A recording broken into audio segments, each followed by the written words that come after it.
Als mich meine Eltern in das Flugzeug nach England setzten, wo ich meine Verwandtschaft besuchen sollte, sagten sie zu mir: Sohn, du bist etwas Besonderes. Du wirst große Taten vollbringen. Glauben Sie mir, sie hatten recht.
Ich bin Andrew Ryan und ich möchte Sie eines fragen. Steht einem Menschen nicht das zu, was er sich im Schweiße seines Angesichts erarbeitet? Nein, sagt der Mann in Washington, es gehört den Armen. Nein, sagt der Mann im Vatikan, es gehört Gott, dem Allmächtigen. Nein, sagt der Mann in Moskau, es gehört allen. Ich konnte keine dieser Antworten akzeptieren. Stattdessen entschied ich mich für etwas anderes. Für etwas Unmögliches. Ich entschied mich für Rapture. Eine Stadt, in der der Künstler keine Zensur fürchten, der Wissenschaftler sich keiner engstirnigen Moral beugen muss, in der diejenigen, die zu Große bestimmt sind, nicht durch die kleinen Lichter gebremst werden. Wenn auch sie im Schweiße ihres Angesichts für dies kämpfen, kann Rapture auch ihre Stadt werden.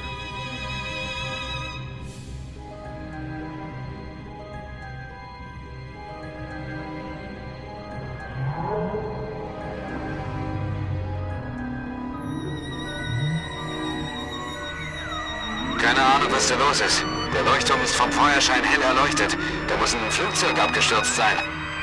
Aber wir sind mitten im verdammten Atlantik. Ich meine, ich kapier das nicht. Mach dich auf den Weg, aber schnell. Bis Bleiser kommen. Atlas, wie kommst du drauf, dass überhaupt jemand kommt? Weil wir hier eine Tauchkugel haben, die auf dem Weg nach unten ist. Wir haben Gesellschaft.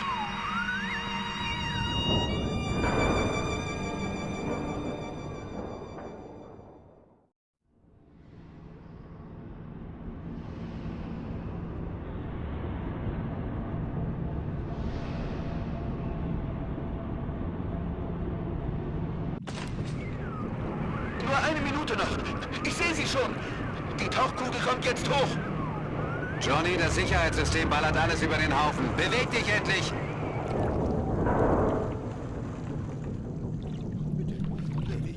Ich wollte hier nicht einbrechen. Bitte tun Sie mir nichts. Lassen Sie mich bitte gehen. Sie können meine Waffe behalten. Sie können...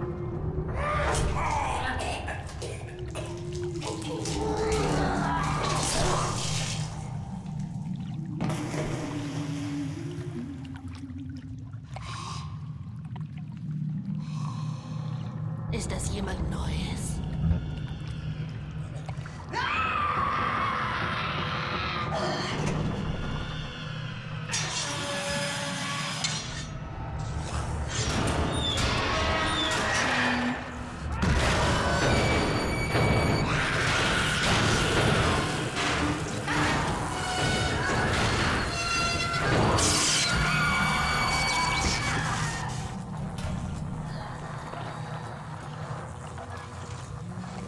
Bist du so freundlich, das Funkgerät anzunehmen? Keine Ahnung, wie du den Absturz überlebt hast, aber wo die Vorsehung im Spiel ist, stelle ich keine Fragen. Ich heiße Atlas. Ich will, dass du am Leben bleibst. Mach, dass du hier wegkommst. Wir müssen dich ein Stück nach oben bringen. Atme tief durch und geh aus der Tauchkugel raus. Keine Sorge, ich lass dich nicht hängen. Wir müssen sie aus ihrem Versteck locken. Du wirst mir jetzt vertrauen müssen.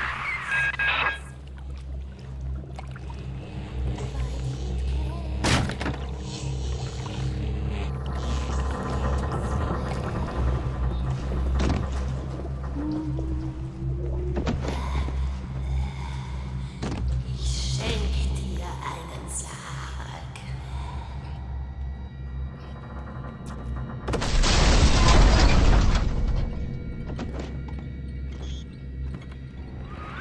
Nur noch ein bisschen näher. Da kommt sie. Bitte lächeln, Schwester.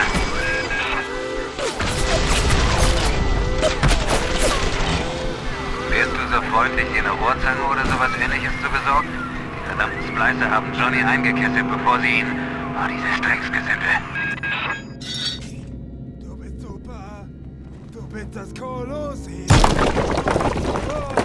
Du bist das Louvre Mundanala.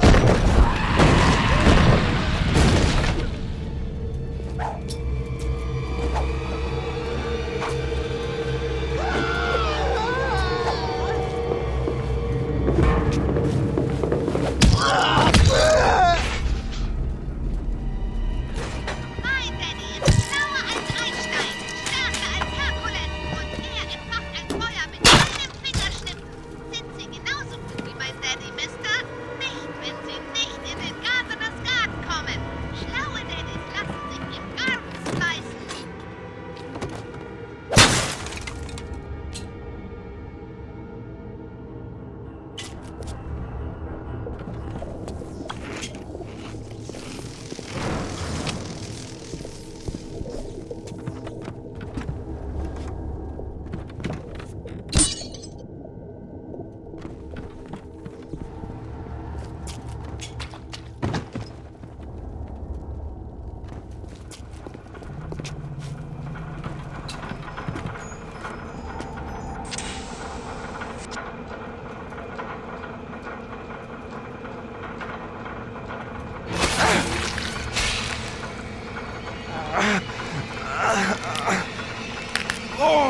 Bleib ruhig. Dein genetischer Code wurde gerade von einem Plasmid namens Electrobolt komplett umgeschrieben. Keine Sorge, du wirst dich gleich daran gewöhnen.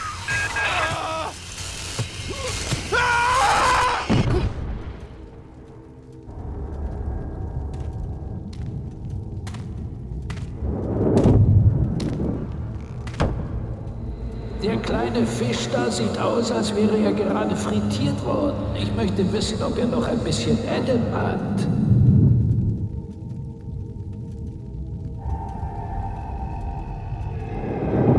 Hörst du das? Lass uns abhauen, Schwächling! Du bist ein armseliges Würstchen. Das kleine Fischlein hat es gar nicht verdient, von einem Big Daddy beschützt zu werden. Feigling, hab ich's mir doch gedacht. Mit dem Eisen-Daddy, da kannst du auch nicht viel ausrichten. Du kommst in die Konservendose, so oder so.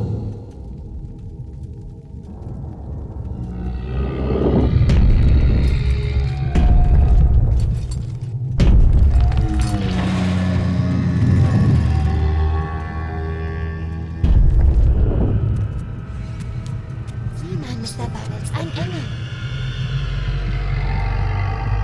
Ich sehe, wie Luft aus seinem Bauch kommt. Warte mal.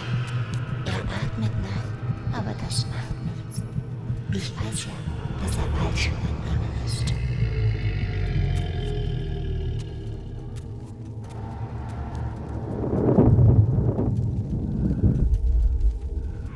Geht's dir gut, mein Junge?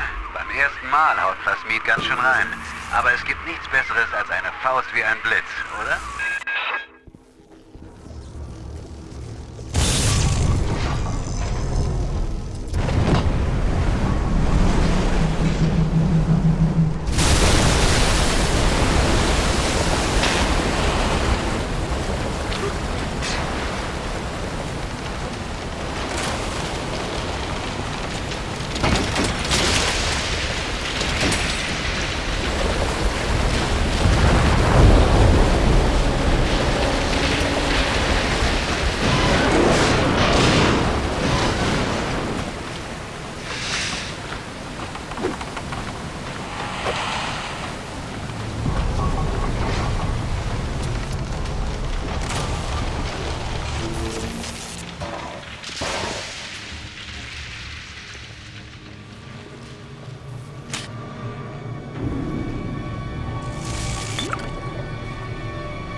Am besten verpasst du ihnen einen Stromschlag und ziehst ihn anschließend noch eins drüber. Links-Rechts-Kombination. Denk an den One-Two-Punch.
Ich hab sie nicht angefasst!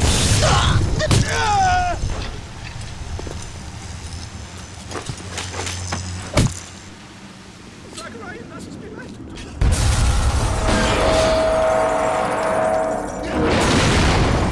Oh, man kann arrogant. Ich wollte niemanden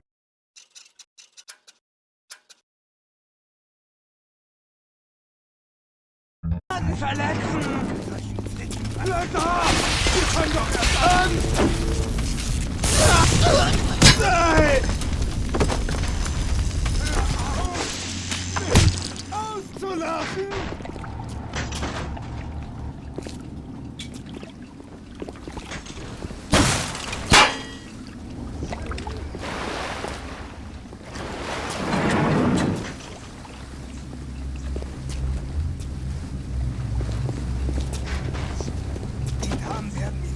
Einrennen. Ich krieg sogar die Bremse.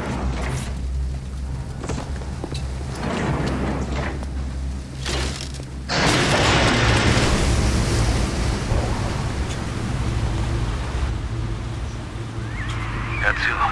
Ich habe Familie. Ich muss sie hier rausschaffen. Aber die Splicer haben mich von ihnen getrennt. Wenn du es bis zu ihnen schaffst nach Neptunes Bounty, dann könntest du sie vielleicht... Du meinst jetzt bestimmt, das Leben hat dir schon übel genug mitgespielt.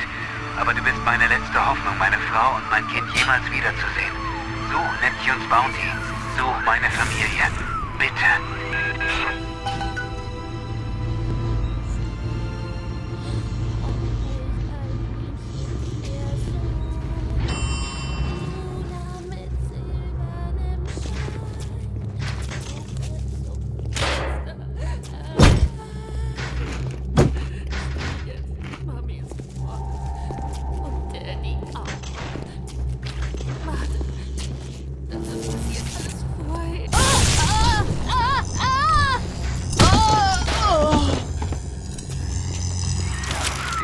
Haben alles verändert. Sie haben unsere Körper und unseren Geist zerstört, weil wir nicht mit ihnen fertig werden. Gute Freunde, die sich auf einmal gegenseitig an die Gurgel gehen. Babys, die erdrosselt in ihren Kinderbetten liegen. Die ganze Stadt geht zum Teufel.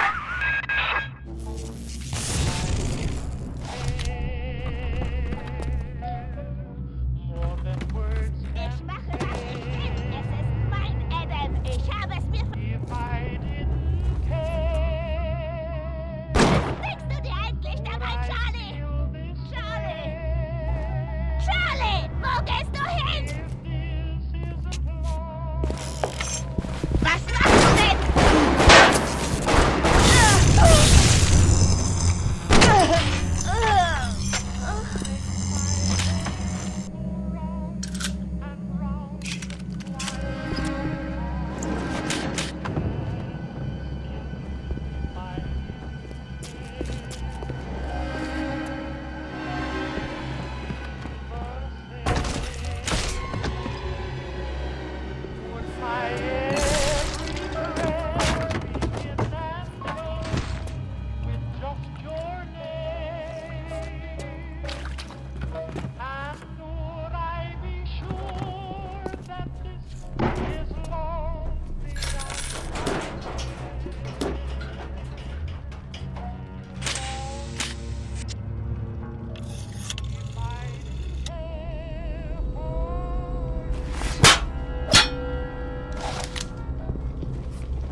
Ich bin total verspeist. Total verspeist. Jetzt will mich bestimmt niemand mehr.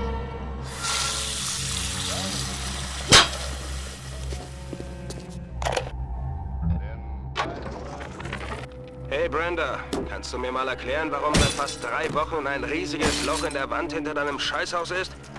Ich heiße zwar nicht Shakespeare, aber ich versuche hier ein anständiges Theater zu führen. Die Arbeiter aus Port Neptune kommen hierher und erwarten sich ein bisschen Ablenkung und Unterhaltung. Aber sie können an nichts anderes denken als an den Gestank, der aus deiner Kloschüssel kommt. Bring das in Ordnung. Immer mit der Ruhe. Wärst du so freundlich, die Waffe runterzunehmen?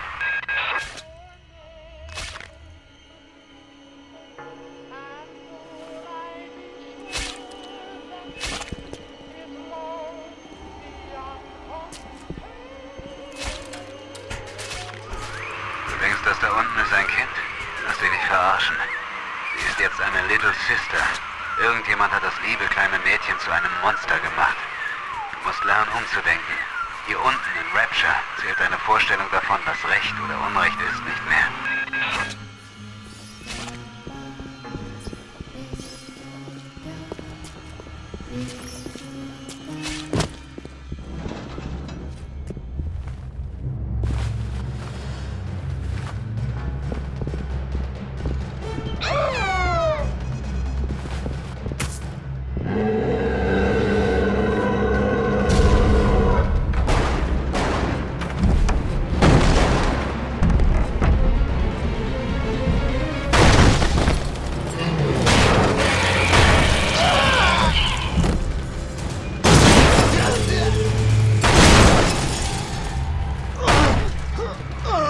Das ist der Big Daddy. Sie sammelt das Adam und er beschützt sie dafür.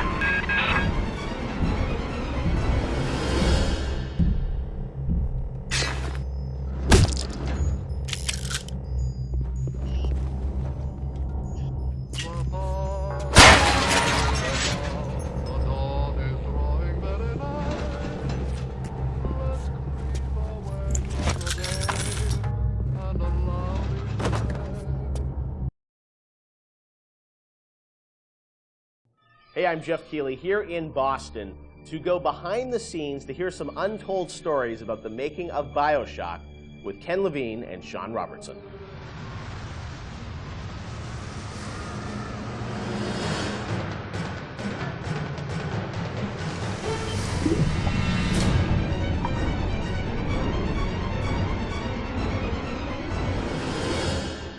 Let's talk a bit about the theme and setting of Bioshock, Rapture.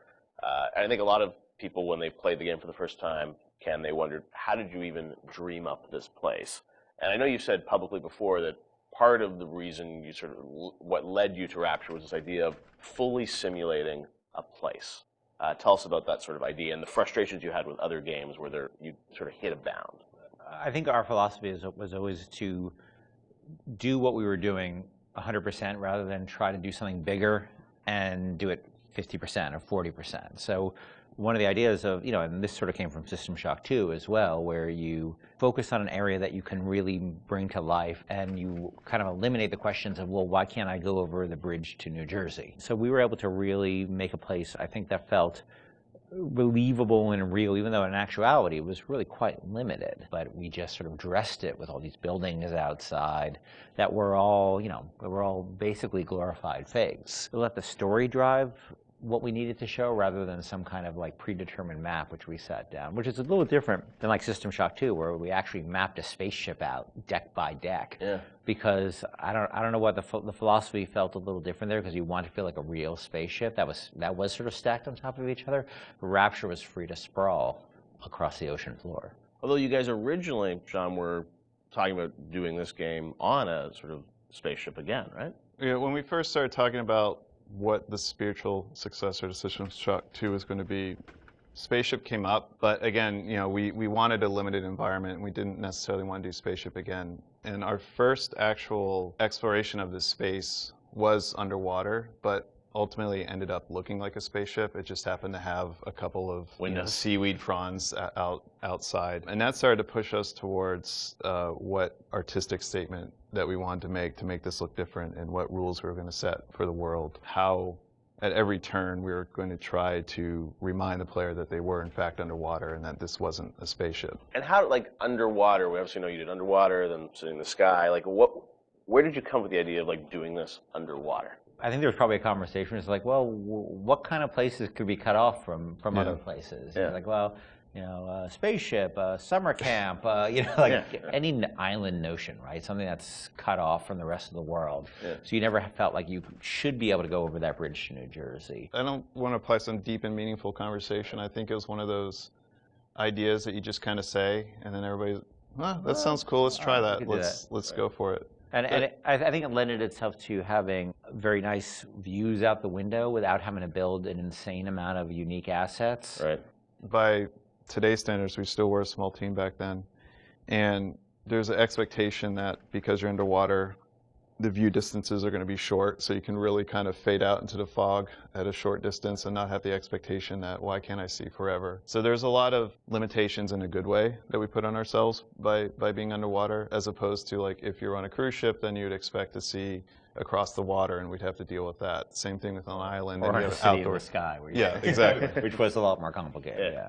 So you came up with the idea of, let's do this underwater, let's do this sort of isolated place. Then you had to answer the question of, why would someone build this? Is that sort of how it worked, sort of order of operations? You then had to come up with a story to explain? Yeah, I think we wanted a very believable reason why they'd be there. Right. And sort of the necessary isolation of the place sort of led to, well, what kind of person would want to do this? And I wasn't even particularly aware of the sort of political implications of what I was reading, but I've been reading, I read The Fountainhead. Right. By Ayn Rand, and I mostly thought it was an interesting story. Like, I didn't realize that people were sort of basing their sort of political lives around it, because I wasn't that tuned in to that stuff at that point. And so, but I love the dialogue and the kind of speechifying in it, because you can see a video game character speaking with that kind of certainty and that kind of confident philosophy. It just seemed like a natural kind of thing to apply to this place. And so it just sort of all came together as a sort of who is the guy who would do this? Well, that character. He was sort of this amalgamation of characters from Ayn Rand's books and Ayn Rand herself. This sort of idealistic person who says, well, the only way to do this is to separate from the rest of the world. Right. And that led to Andrew Ryan. I am Andrew Ryan, and I'm here to ask you a question. Is a man not entitled to the sweat of his brow? No, says the man in Washington, it belongs to the poor. No, says the man in the Vatican, it belongs to God. No, says the man in Moscow, it belongs to everyone. We knew from a technical standpoint that we wanted isolation. We also knew to sell it, we needed a compelling storyline, a backstory that why would this place exist? Otherwise, how are we going to make Rapture feel like it's lived in if we don't have the reason for it to be there? So once we decided on the underwater location and then the closed off spaces, that objectivist story kind of came in and made the art stronger and made the level design stronger because we could feed back into that loop. And I think that's why we had to have sort of Andrew Ryan's pitch right at the beginning of the game. We wanted people to understand why somebody would go there. And so he makes this very personal one-to-one pitch to the gamer, but also that was the pitch he'd make to people, which was, there's a place that you can be free of all these things, where you can not be sort of put upon by the government and not be afraid of nuclear war and not be afraid of all these other things that will plague you on the surface.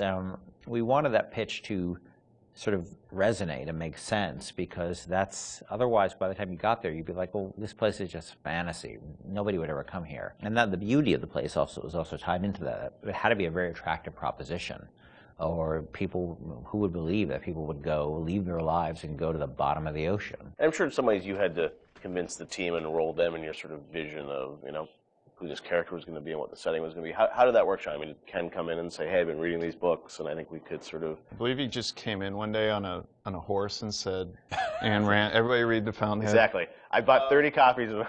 Yeah, I think, here's a 2,000-page book or something. Yeah. Go read it. And it really is more organic.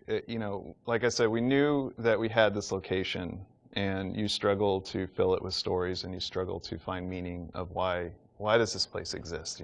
What's my motivation? And as Ken started to explore Ayn Rand a little more and started talking to us about it, and we were having that conversation, and it's like, oh, this could totally work. Like, this is exciting. Like, this is something that really hasn't been done in a video game before. And if we had flipped it and come up with the idea first before the location, I don't think we would have really been that excited about it. But we had a location, and now we're trying to fill it with that story, and because of the order of operation there, you start to get excited, like, oh, I could totally make this work. This is going to really make it feel like a lived-in space. As you think of sort of the the setting, and you think of maybe a character or something, was there a moment that you think back as like, oh, like right then and there, like I got excited when you attached the Ayn Rand For me, stuff it was to it was going to Rockefeller Center and seeing the visual.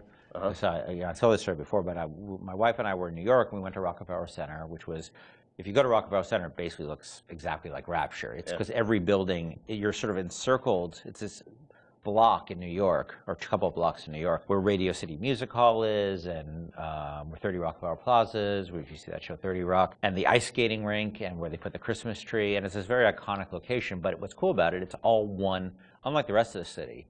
Everywhere you look, it's one architectural style. It's Art Deco. And it's very iconic Art Deco. And my wife and I were there, and we were sort of working on the game, and we didn't have a visual style. And all of a sudden, I started looking around, and I said, oh, this could be a visual for the game. Also, the geometry of it was actually quite conducive to making a video game, because it wasn't overly complicated geometry. Art Deco is quite bold and simple. Bold and geometric, and simple. And so my wife and I bought a couple of tourist cameras before iPhone cameras, Throwaway cameras, Yeah, throwaway cameras, those little Kodak things, and we just started photographing doorknobs and light fixtures, and just sort of developed the photos. Remember that? Brought them in and said, come to the office, here's a stack of stuff, here's a stack of photos. Take a look. I'll see you guys in a couple of years. Go make this. City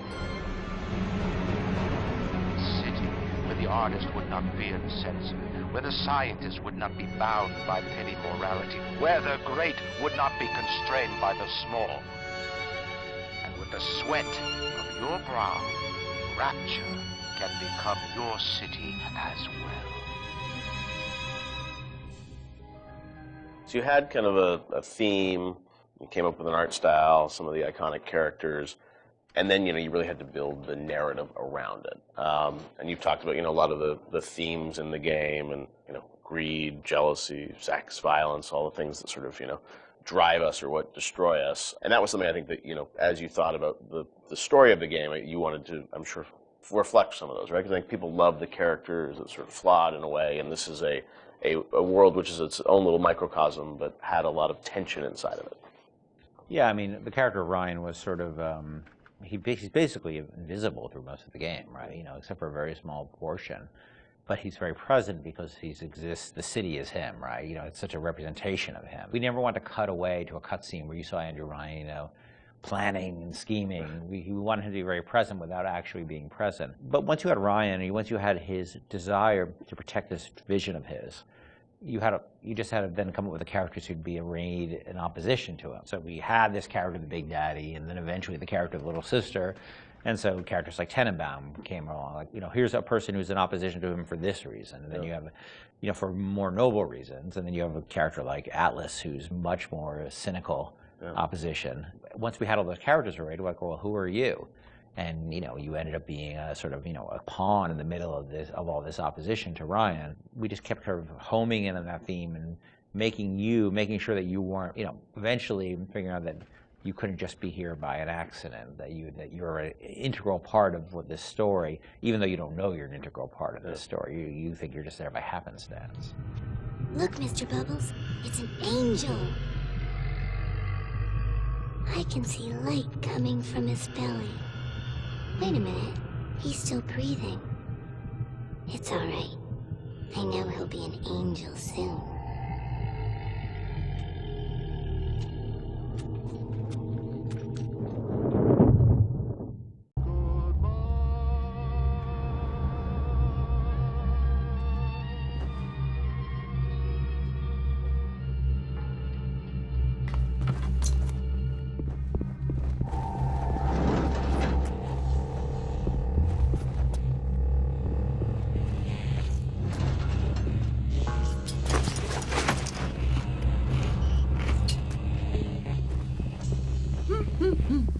Ordinärer kleiner Penner!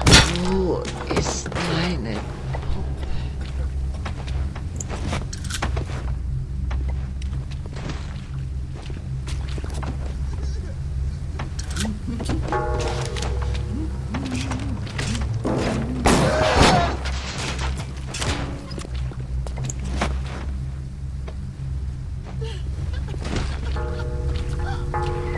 Wenn du einen Splicer im Wasser siehst, verpass ihm eins mit dem Elektrobolt.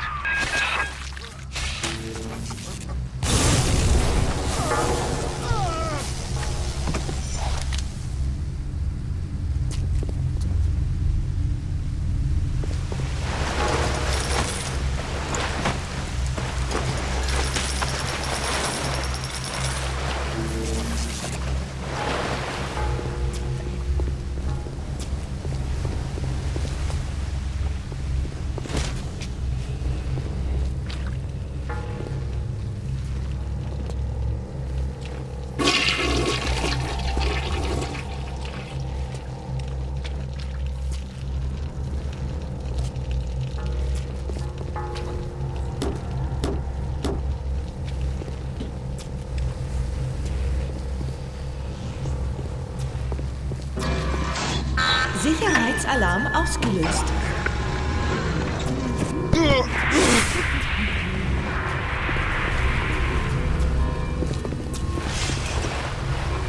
Besorgt alles für ein Schwein.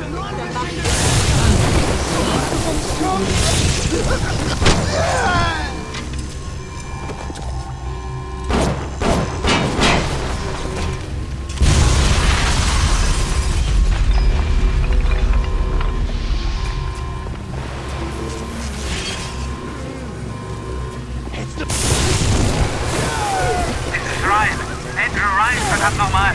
Er hat uns gefunden. Verflucht. Er hat Mäppchen abgeriegelt. Aber es gibt noch einen anderen Weg dorthin. Geh zum Medical Pavilion. Worauf wartest du? Los!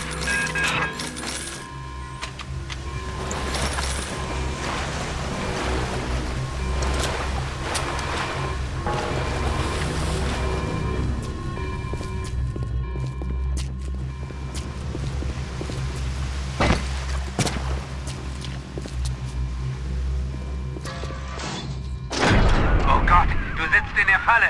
Ich versuche, die Verriegelung von hier aus zu knacken.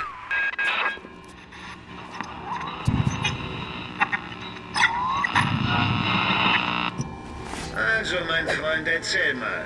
Für welchen Laden arbeitest du? KGB, CIA? Ich will dir mal was sagen. Rapture ist kein versunkenes Schiff, das ihr plündern könnt. Und Andrew Ryan ist kein alberner Salonlöwe, der nach der Pfeife irgendeiner Regierung tanzt. Das war's. Auf Wiedersehen. Oder Dos Vidanje. Was immer dir lieber ist.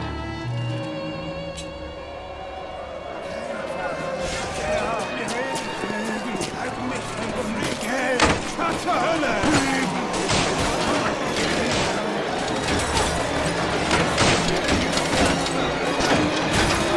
Geschafft! Mach, dass du da rauskommst! Schnell jetzt!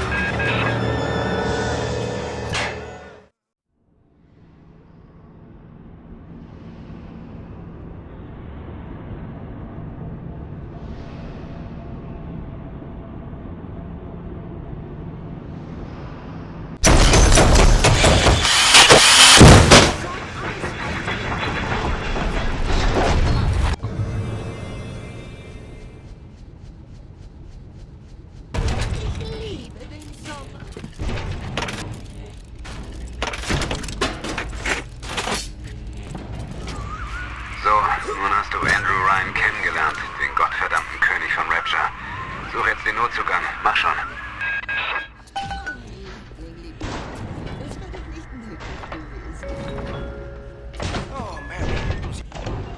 Willkommen im Zirkus der Werte.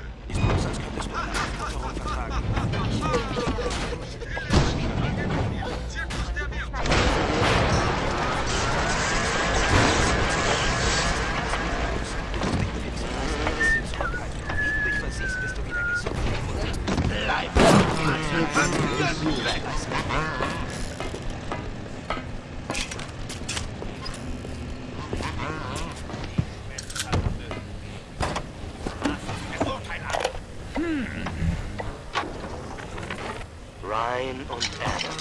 Adam und Ryan. All die langen Studienjahre. War ich überhaupt ein Chirurg, bevor ich ihnen begegnet bin?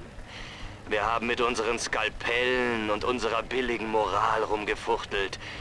Ja, natürlich haben wir das ein oder andere Geschwür entfernt, aber haben wir irgendetwas bewirkt? Nein. Doch mit Adam wird alles möglich.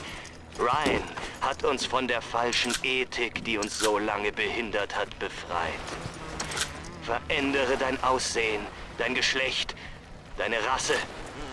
Du allein entscheidest, was du sein willst. Niemand anders.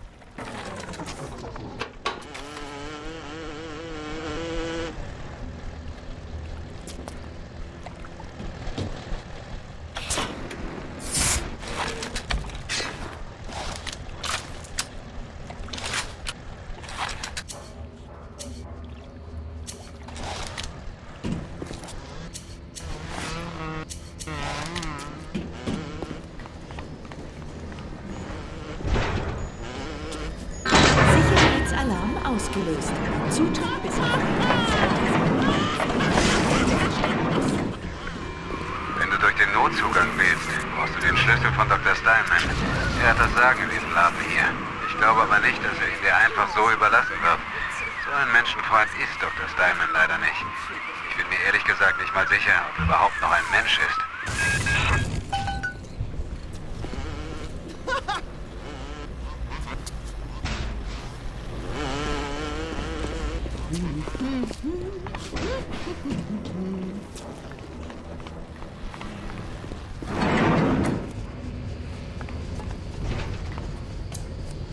Finger weg! Ich hoffe, es war eine gemütliche Nacht.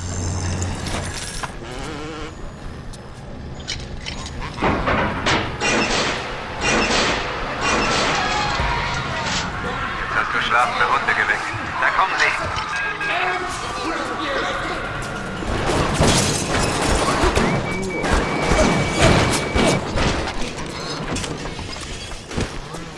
Ich bin verrückt! Jetzt die Medizin!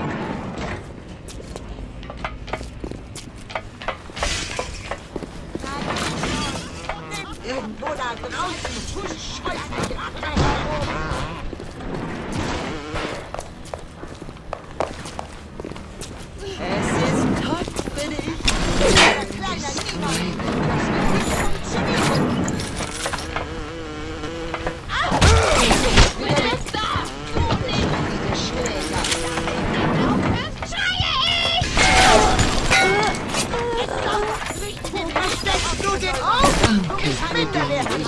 Ein Nichts! Komm her! Ich stehe nicht! Ich verblute! Ich verblute!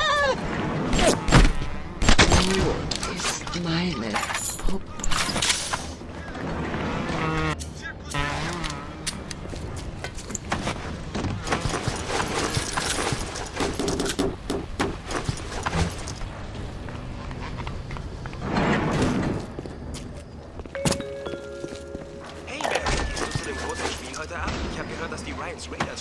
Auf keinen Fall, Jim. Das ist zu gefährlich. Hast du nicht gehört? Atlas Banditen sind überall. Dr. Steinman sagt, dass ich heute entlassen werde. Ryan hat mich seit dem Neujahrsangriff nicht mehr besucht. Kein einziges Mal. Dr. Steinman war dafür sehr aufmerksam. Er hat mir gesagt, dass er mich wieder hinbekommt, sobald das Narbengewebe verschwunden ist. Er macht mich zum schönsten Mädchen auf der Welt. Er ist ganz süß und so sehr an meinem Fall interessiert.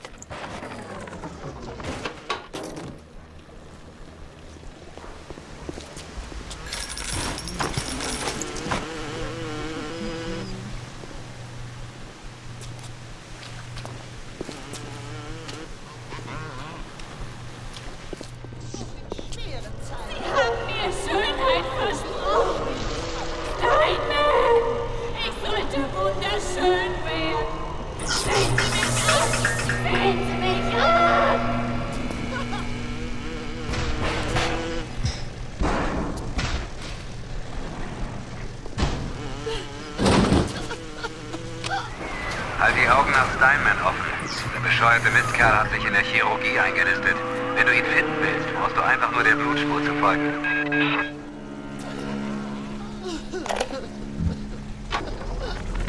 Adam stellt einen Experten vor ganz neue Probleme. Wenn die Werkzeuge besser werden, werden auch die Erwartungen höher. Denk dran, es gibt einen knackigen Kurzschluss bei den ganzen Maschinen da, wenn du sie mit dem Elektroball triffst.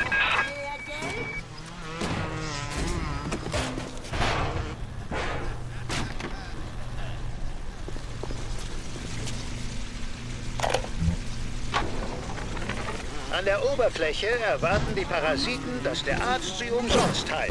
Und von den Bauern wollen sie aus Nächstenliebe mit Nahrung versorgt werden. Der Parasit unterscheidet sich nur geringfügig von dem Perversen, der auf der Suche nach einem Opfer umherstreift, das er zu seinem entarteten Vergnügen missbrauchen kann. Auf Unterstützung! Na geh schon! Mach es sauber! Billige Maschine! Bitte bleib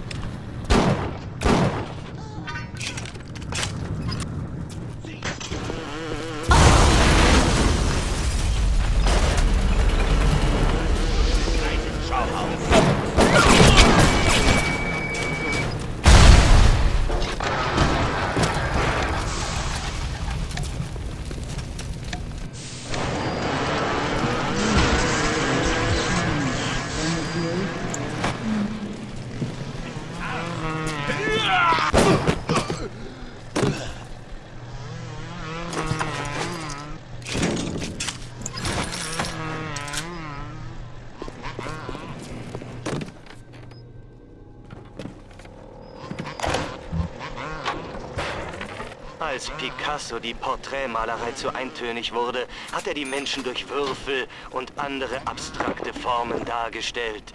Man nannte ihn ein Genie. Meine gesamte Laufbahn als Chirurg verbrachte ich mit den gleichen langweiligen Formen, wieder und wieder. Die begradigte Nase, das markante Kinn, die wohlgeformten Brüste. Wäre es nicht wunderbar, wenn ich das, was... Sicherheitskameras. Ich kann diese Teufelsdinger überall um dich herum hören. Sie sind Ryans Augen und Ohren.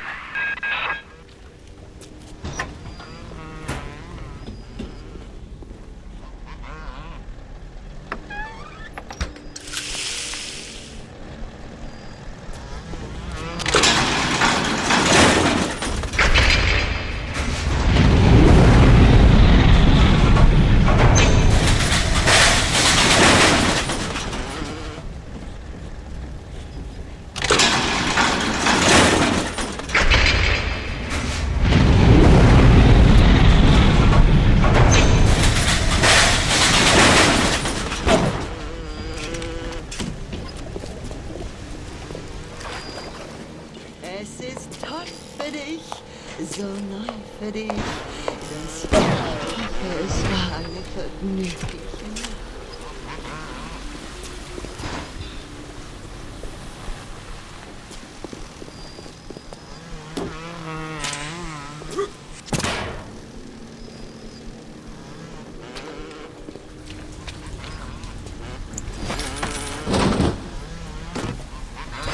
Parasit treibt sich herum. Wir bauen unsere Stadt wieder auf. Doch die Zweifler schicken jemanden her, der unsere Arbeit sabotieren soll. 1000 Adam für denjenigen oder diejenige, die ihn zur Strecke bringt.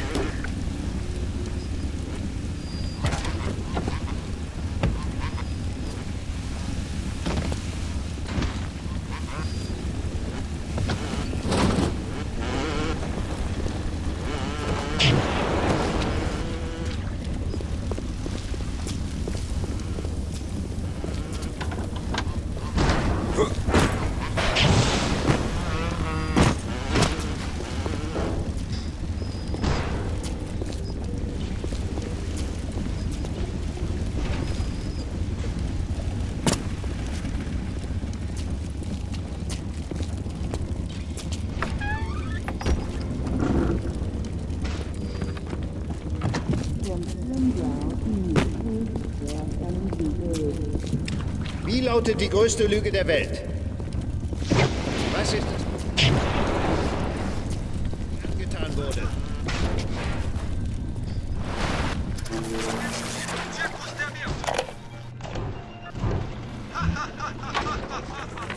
Ich habe davon Kenntnis erhalten, dass einige Bewohner Mittel und Wege gefunden haben, die Ausgabeautomaten zu manipulieren. Es scheint bedauerlicherweise notwendig zu sein, die Einwohner von Rapture daran zu erinnern, dass die Marktwirtschaft das Fundament darstellt, auf dem unsere Gesellschaft beruht.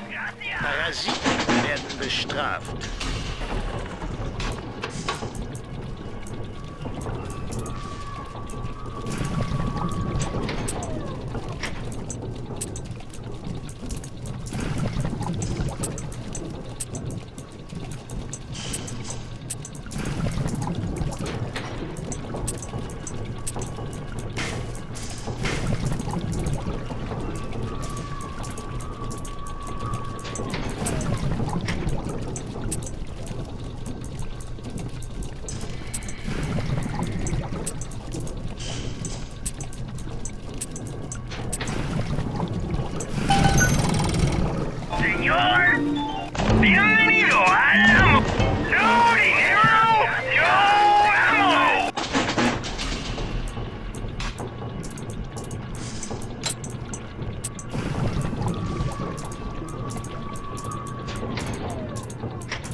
Ich war im Straflager und erst 16 Jahre alt, als ich erkannt habe, dass meine Liebe der Wissenschaft gehört. Ein Arzt hat an vielen von uns wissenschaftliche Experimente durchgeführt. Manchmal hat er dabei Fehler gemacht. Wenn ich ihn darauf hingewiesen habe, ist er zornig geworden. Dann hat er gefragt, woher ein Kind wie ich sowas wissen kann. Ich habe ihm gesagt, manchmal weiß ich es einfach. Da hat er geschrien, du musst es mir ja nicht sagen. Nun ja, habe ich gesagt, wenn Sie schon sowas machen, sollten Sie es wenigstens ordentlich machen.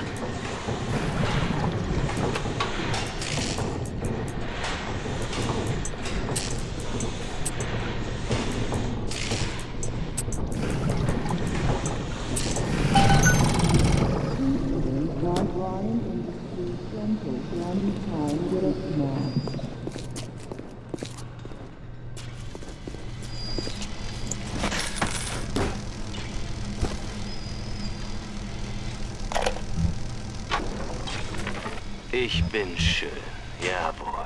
Sieh mich an. Was könnte man an mir noch besser machen? Durch Adam und mein Skalpell habe ich mich verwandelt. Aber gibt es nicht vielleicht doch noch eine Steigerung? Was ist, wenn ich zwar etwas noch Vollkommeneres erschaffen könnte, meine Vorstellungskraft dafür aber nicht ausreicht? Ich weiß, dass der Medical Pavilion dein Revier ist, Steinman. Aber streng mal deine grauen Zellen an. Das Meerwasser ist arschkalt. Wenn die Rohre nicht beheizt werden, frieren sie ein. Und wenn sie einfrieren, platzen sie. Und wenn sie platzen, gibt's in Rapture Wassereinbruch. Mir ist schon klar, dass du ein ziemlich eingebildetes Arschloch bist. Und ehrlich gesagt ist es mir auch schnurzpiep egal, was du machst, wenn keiner hinguckt. Aber wenn Rapture anfängt voll zu laufen, hört der alte Kasten so schnell nicht wieder damit auf. Dann werde ich Ryan persönlich davon unterrichten müssen, dass er das dir zu verdanken hat.